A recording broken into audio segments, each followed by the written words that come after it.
नमस्कार दोस्तों, मैं तेजपाल सिंह कपूरथला। दोस्तों, आज का दिन बहुत ही खास दिन है क्योंकि आज हमारे सिखों के पहले गुरु श्री गुरु नानक देव जी का प्रकाश उत्सव है जो पूरे देश भर में मनाया जाता है। गुरु नानक देव जी जिन्होंने पूरे विश्व को कीर्त करो, नाम जपो और वंड छको का संदेश दिया, वो गुरु नानक देव जी जिन्होंने बाबर के जुल्म को वंगारा, पाप दी जंज लै काबुलों ताया, जोरी मंगे दान वे लालो, राजे शी मुकद्दम कुत्ते, जिन्होंने वो जो लोग राज करने वाले लोग जो जुल्म करते हैं आम जनता पे, उनको ललकारा, वंगारा और अपने दलील से, अपने विचार से उनको गलत साबित किया। गुरु नानक देव जी जिन्होंने पूरी दुनिया, विश्व में पैदल घूमे और चारों दिशाओं में चार उदासियां की और लोगों को एकता का, भाईचारे का संदेश दिया। अव्वल अल्लाह नूर उपाया कुदरत के सब बंदे, एक नूर ते सब जग उपजा, कौन भले को मंदे। और गुरु नानक देव जी जिन्होंने औरत जाति को बहुत ज्यादा सम्मान दिया, जिन्होंने ये लिखा कि सो क्यों मंदा आखिया जित जम है राजान। वो जो राजाओं को, महापुरुषों को, गुरुओं को जन्म देती है, उसे कैसे बुरा बोला जा सकता है।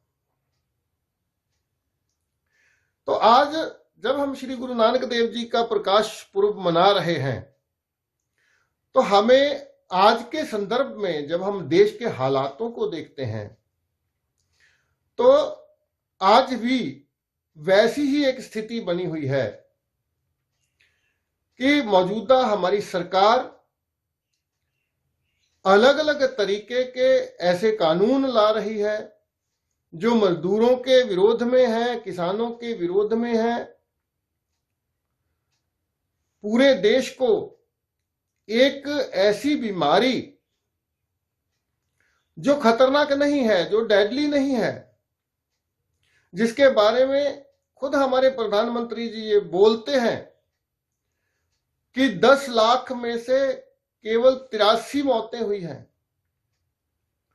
0.0083% जिसका डेथ रेट हो, एक ऐसी बीमारी को लेकर पूरे देश को बंद कर दिया गया, लोगों को घरों में लॉक कर दिया गया, पूरे देश की आर्थिकता बर्बाद हो गई और किसानों के खिलाफ 3 ऐसे खेती कानून लाए गए जो पूरी तरह से किसानों से उनकी जमीन छीनने का प्रावधान है, जिनमें किसानों को, जिनकी हालत पहले ही इतनी खस्ता है कि हमारे देश में हर रोज किसान आत्महत्या कर रहे हैं, उन किसानों की हालत को और बदतर कर दिया जाएगा इन बिलों की सहायता से।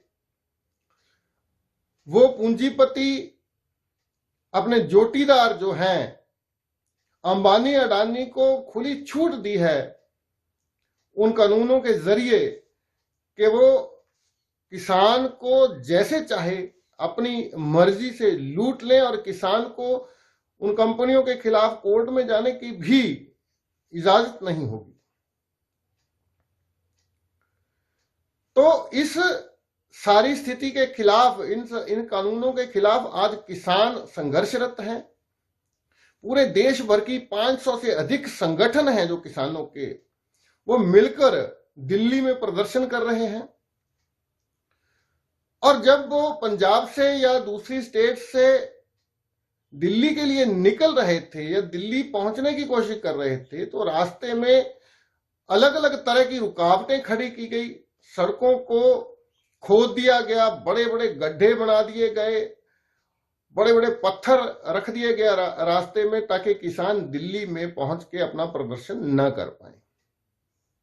वो देश जिसे दुनिया की सबसे बड़ी जमहूरियत बोला जाता है, डेमोक्रेसी बोला जाता है, उस देश में उन किसानों जिन्हें हम अन्नदाता मानते हैं, देश का अन्नदाता मानते हैं, 70-70 साल के, 60-60 साल के उन किसानों, बुजुर्ग लोगों पे पानी की बौछारें की गई, आंसू गैस के गोले फेंके गए उन पे, और पूरी भरपूर कोशिश की गई कि सुरक्षा बलों की मदद से उन्हें दिल्ली ना पहुंचने दिया जाए।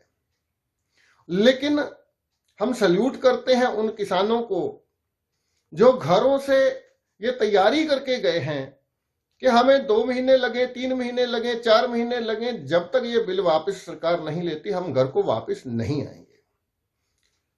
उन्होंने सारी रुकावटों को लांघा और दिल्ली में पहुंचे, और आज बहुत बड़े बड़े प्रदर्शन दिल्ली में हो रहे हैं।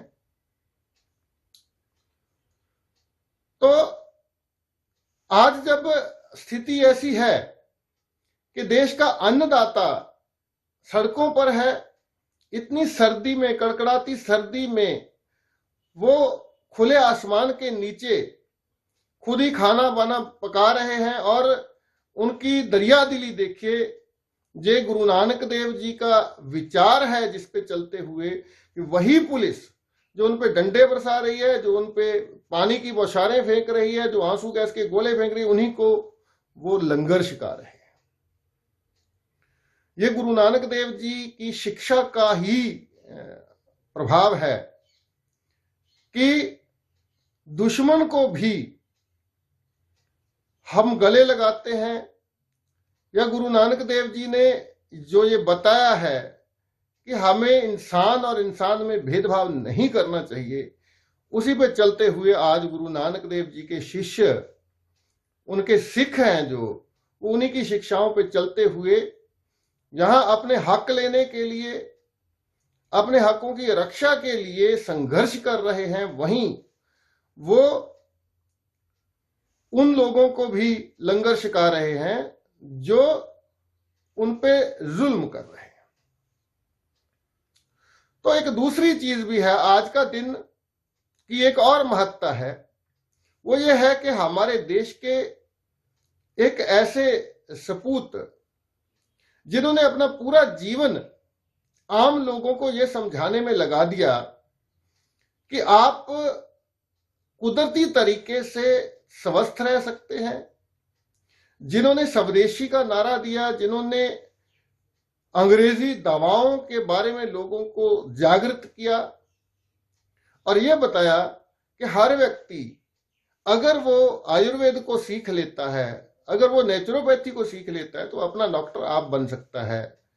मेरी मुराद है स्वर्गीय श्री राजीव दीक्षित जी, उनका भी आज जन्मदिन है। तो आज के दिन की ये महत्ता हमें याद रहेगी, और आज के दिन कुछ खास करने का जो हमारा संकल्प है, किसान तो संघर्ष कर ही रहे हैं, इनके साथ साथ एक और तबका है, हमारे देश के कुछ सुलझे हुए डॉक्टर, वो ऐसे डॉक्टर जो जनहित में कार्य कर रहे हैं, जो देश को विदेशी लूट से बचाना चाहते हैं, जिनमें डॉक्टर विश्वरूप राय चौधरी जी हैं, डॉक्टर तरुण कोठारी जी हैं, डॉक्टर विलास जगदले हैं, डॉक्टर केवी तुमाने हैं, और बहुत सारे ऐसे नाम हैं जो इस कथित बीमारी जिसको लेके लोगों में, मीडिया ने भी इतना डर फैलाया, लोगों को घरों में बंद कर दिया गया, पूरे देश को बर्बाद कर दिया गया, इस कथित बीमारी को लेकर इन सभी डॉक्टर्स ने एक मुहिम चलाई और लोगों को जागृत किया कि ये एक साधारण फ्लू है, ये कोई जानलेवा नहीं है, और इसको घर में ही बैठ के ठीक किया जा सकता है। और डॉक्टर विश्वरूप राय चौधरी जी ने एक पहल की, एक टीम का गठन किया जिसको नाइस टीम बोला जाता है, network of influenza care experts, उस टीम ने पिछले 3-4 महीनों में 50,000 से अधिक मरीजों को घरों में ही ठीक किया। एक भी मौत नहीं हुई, एक भी रुपया नहीं लिया उनसे और एक भी दवा नहीं दी उनको। और आज के इस विशेष दिन पर, राजीव दीक्षित जी के जन्म दिवस पर, डॉक्टर विष्णु प्रसाद चौधरी जी के आह्वान पर एक खास तरह का हवन किया जा रहा है। पूरे देश भर में एक खास तरह का हवन किया जा रहा है। उस हवन में आज पूरे देश में डॉक्टर विष्णु प्रसाद चौधरी जी की टीम के सैकड़ों लोग लाइव आकर, फेसबुक पे, यूट्यूब पे लाइव आकर या इस तरह से वीडियो रिकॉर्ड करके वो लोगों को जागृत कर रहे हैं कि आप इससे डरिए मत। मास्क पहनने से आप बच नहीं सकते हैं, बल्कि उल्टा बीमार हो सकते हैं। किसी सोशल डिस्टेंसिंग की जरूरत नहीं है इसमें। और जो पूरे देश को बंद कर दिया गया और दोबारा फिर रात के लिए कर्फ्यू लगा दिया गया है, दोबारा फिर देश को बंद करने की जो स्थिति है वो आ रही है। और हमारी सरकार एक टीके को लेकर ये बात चल रही है कि हर भारतीय के वो जबरदस्ती टीका लगाया जाएगा। जब हम डेमोक्रेसी की बात करते हैं, जब हम जमहूरियत की बात करते हैं, तो हर व्यक्ति को ये अधिकार होता है कि वो अपना इलाज एलोपैथी से करवाए, अपना इलाज नेचुरोपैथी से करवाए, होम्योपैथी से कराए, ये उसका निजी मामला है। तो अगर कोई बीमार है या नहीं है, जबरदस्ती ऐसी चीजें अरेंज की जा रही हैं कि उसको आधार कार्ड से जोड़ दिया जाएगा, जिसके पास जो उस टीके को नहीं लगवाएगा उसको सुविधाओं से वंचित कर दिया जाएगा। यानी कि मकसद ये है कि हर व्यक्ति को वो टीका लगाया जाए। जबकि डॉक्टर विष्णु प्रसाद चौधरी जी ने बहुत क्लियर शब्दों में ये बताया है कि इस बीमारी, अगर ये बीमारी है भी, वैसे तो है ही नहीं डेडली, इसके लिए किसी टीके की जरूरत नहीं है, लेकिन अगर है भी तो भी उन्होंने अनाउंस किया, कल भी एक लाइव मीटिंग में अनाउंस किया कि अगर कोई व्यक्ति ये बता दे कि इस टीके का कोई एक भी लाभ हो सकता है तो मैं लाख रुपए इनाम दूंगा। उन्होंने इनाम का ऐलान किया है। तो आज मैं भी उस हवन में शामिल हो रहा हूं। उस हवन में उस मास्क को जलाया जाएगा, उसकी होली जलाई जाएगी और पूरे देश की जनता को ये संदेश दिया जाएगा कि आप इससे डरना बंद कर दीजिए। ये केवल एक षड्यंत्र है, ये कोई ऐसी बीमारी नहीं है जो इंसान को मार सके। जितनी भी मौतें हो रही हैं, आपको मीडिया जो बता रहा है आज इतने मर गए, आज इतने मर गए, तो वो सारी की सारी मौतें एक साजिशपूर्ण तरीके से उस बीमारी के नाम की जा रही हैं। अगर कोई डायबिटीज से मरता है तो भी उसको उसी बीमारी का नाम दे दिया जाता है। अगर कोई हार्ट अटैक से मरता है तो भी उसको उसी बीमारी के नाम में डाल दिया, खाते में डाल दिया जाता है। तो ये जचाने की कोशिश की जा रही है कि ये एक बहुत खतरनाक बीमारी है, इससे इतने लोग मर रहे हैं। जबकि जो टेस्ट किया जा रहा है वो टेस्ट भी अपने आप में बहुत सारी गलत रिपोर्ट देता है। आप किन्हीं तंदुरुस्त, किन्हीं स्वस्थ 100 लोगों का टेस्ट अगर करेंगे, रैंडमली करेंगे, तो किसी भी 10 लोगों को वो टेस्ट पॉजिटिव बता देगा। तो ये सारी चीजें हमें समझनी होगी।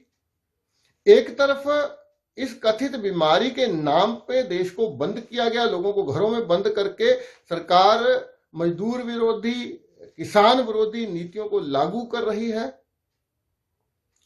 दूसरी तरफ किसान हैं और उन किसानों के साथ और बहुत सारे वर्ग आज जुड़ चुके हैं जो उस बीमारी की परवाह ना करते हुए आज सड़कों पे हैं, आज प्रदर्शन कर रहे हैं और अपने हक के लिए संघर्ष कर रहे हैं। तो हम लोग जो सीधे तौर पे उस संघर्ष में शामिल नहीं हैं, जो दिल्ली पहुंच नहीं पाए या किसी वजह से उन संघर्ष करने वाले किसानों में शामिल नहीं हैं, हमारा ये कर्तव्य बनता है, हमारा ये फर्ज बनता है कि हम पूरे देश को जागृत करें, पूरे देश को इकट्ठा करें और उन किसानों के समर्थन में खड़ा करें। और जो लोगों के मन में उस खास बीमारी, जो कथित बीमारी है, उसका डर है, उस डर को हम दूर करें। डॉक्टर विश्वरूप राय चौधरी जी ने बार बार ये बात बोली है कि मैं ऐसे मरीजों के साथ रहने के लिए तैयार हूं। मैं चाहता हूं कि एक बार ये बीमारी मुझे हो जाए, मैं खुद को ठीक करके बताऊंगा। तो पिछले लगभग 8 महीने से लगातार वो इसका भंडाफोड़ कर रहे हैं।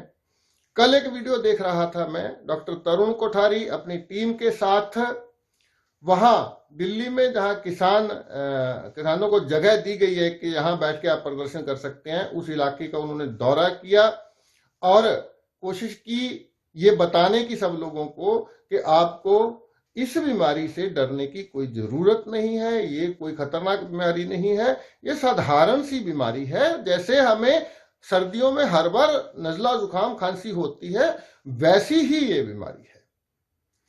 तो आज गुरु नानक देव जी का जन्म प्रकाश उत्सव है, आज श्री राजीव दीक्षित जी का जन्मदिन है। तो हम सब भारतवासी मिलकर ये संकल्प लेते हैं कि हम सरकार की इन चालों का विरोध करेंगे। हम सरकार की जो मजदूर विरोधी, किसान विरोधी और आम जन विरोधी जो नीतियां हैं, हम उनका विरोध करते हैं और हम पूरे देश को इस बात के लिए जागृत करना चाहते हैं कि जो टीका लगाने के बारे में बात की जा रही है, वो टीका लगाने से आप बहुत सारी और बीमारियों के शिकार हो जाएंगे। वो किसी बीमारी से बचाएगा तो नहीं, लेकिन उल्टा आपको और बहुत सारी बीमारियां जो हैं वो होने के चांसेस काफी % बढ़ जाते हैं। तो ये बात साइंटिफिकली साबित हो चुकी है कि किसी भी तरह का जो टीकाकरण है, उससे, उसके साइड इफेक्ट से ऐसे साइड इफेक्ट आते हैं जो बाद में रिकवर भी नहीं हो सकते, जिनको रिवर्स नहीं किया जा सकता। तो बच्चों में ऐसी बीमारियां उत्पन्न हो रही हैं, ऑटो इम्यून डिजीज आ रही है, ऑटिज्म जैसी बीमारी बच्चों में देखने को मिल रही है, पैरालिसिस देखने को मिल रहा है। तो हमें उस टीकाकरण से दूर रहना है, हमें उस टीकाकरण का विरोध करना है, हमें उस टीके को नहीं लगवाना है। तो बहुत सिंपल सी, बहुत सीधी सी बात है। सबसे पहले उस टीके को वो लगाएगा जिसने उस टीके को बनाया है, जो उसका मैन्युफैक्चरर है। उसके बाद उस टीके को वो लोग लगाएंगे जो लोगों को मजबूर कर रहे हैं लगाने के लिए। पूरे सभी के सभी नेता, सभी के सभी मंत्री उस टीके को लगवाएं। उसके बाद 1-2 साल का इंतजार करें। अगर उनको कुछ नहीं होता तो सोच सकते हैं हम भी कि हम भी इस टीके को लगवा लें। तो इसके बिना हमें पूरी तरह से इस बात को समझना होगा, हमें जागृत होना होगा और हमें इन सारी चीजों को का खुलासा पूरी जनता के सामने करना होगा। आज की वीडियो में बस इतना ही। बहुत जल्द एक और वीडियो के साथ मिलेंगे। आप सबका बहुत बहुत धन्यवाद, शुक्रिया, मेहरबानी।